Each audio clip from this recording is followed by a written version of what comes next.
Good morning, church. For those who read my Thursday thoughts this week, you'll already know that I want to talk about words and how they matter, specifically in regard to our newly voted on mission and vision statements. You see, these statements are more than just talking points. They're more than just a requirement of our nonprofit status. They reflect who we believe we are and who we desire to become. And so, the words matter. When the council was working to put together the different options for us to vote on as a community, this was very apparent. Behind the scenes, words were cut, refined, discussed, and edited. Careful consideration went into each statement that was to be presented for voting, because we all understood that they held both our being and our becoming, the now and the not yet. Our mission and vision statements are also statements of our collective journey. They hold our past, define our present, and offer a glimpse of our future. Consider, if you will, UCV's first statement of purpose. It read, "We believe that we are called to continue the work of Jesus Christ in this world through teaching and preaching the love of God, seeking ways to love and understand all people, and establishing the ways of peace, hope, healing, and justice. Our faith is progressive in accomplishing these tasks in cooperation with any and all who seek the same goals for this world." This was before many of us joined UCV, myself included. But I'm confident that this echo of the past will feel familiar, as it really is the foundation of our new understanding of our journey. Listen to our mission and vision statements chosen just last month.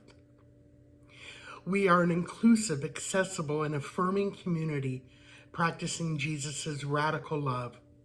We follow God's vision of a just world where all live peacefully, and in response, we pursue the liberation of all living things from injustice and oppression. Our vision is to be a vibrant, accessible to all sanctuary where progressive, intergenerational Christians can come home, to create and nurture an inclusive community, reimagining Jesus' message to the world and its people through justice and peace. Looking at these side by side, we see our journey thus far.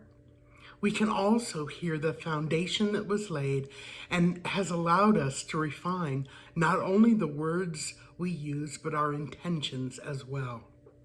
Our foundation of being centered in God's love and wanting to live out the work of Jesus has led us to become more specific about how we want to carry out that work. And what we don't know is how the journey will unfold. This is true of any journey. We may know the destination we want to arrive at. In this case, a just world where all live peacefully. But what we can't predict is the turns our journey may take or the rerouting that may be needed. When I came back from England a year ago, my itinerary was London to Atlanta with a plane change, and then Atlanta to New Orleans. I never made it to Atlanta. It became necessary for the airlines to shift some routes, and because of that, I found myself in New York City, something that I never could have predicted. My starting point hadn't changed, my destination hadn't changed, my mode of transportation hadn't changed, but exactly how I got to New Orleans sure had. Our scriptures this morning were chosen to reflect this journey as well. Proverbs told us how mission and vision statements unfold. Without counsel, Proverbs says, plans go wrong, but with many advisors they succeed. Proverbs also says, the human mind may devise many plans, but it is the purpose of God that they will be established. Our statements were created by many advisors in order to establish the purpose of God. Habakkuk tells us to write it down so that it can be read on the run. In other words, as we're actively engaged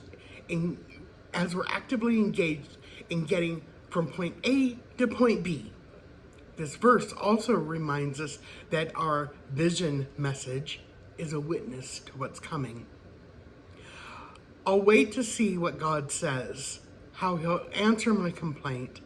And then God answered, write this, write what you see, write it out in big block letters so that it can be read on the run. This vision message is a witness pointing to what's coming. It aches for the coming. It can hardly wait, and it doesn't lie. If it seems slow in coming, wait. It's on its way.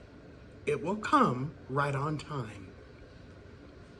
Now, there will be opportunities to become more adept in the areas of justice and peace this year.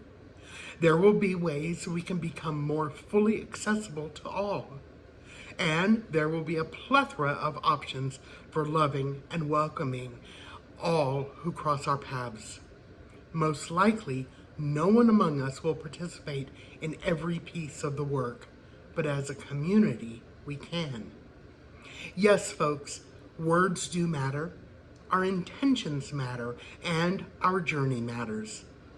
As we begin to move in the direction of some of the specifics we've outlined this year and beyond, may we remain both grounded in our strong foundation and excited by our destinations.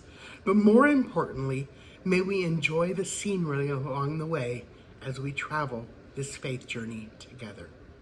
Amen.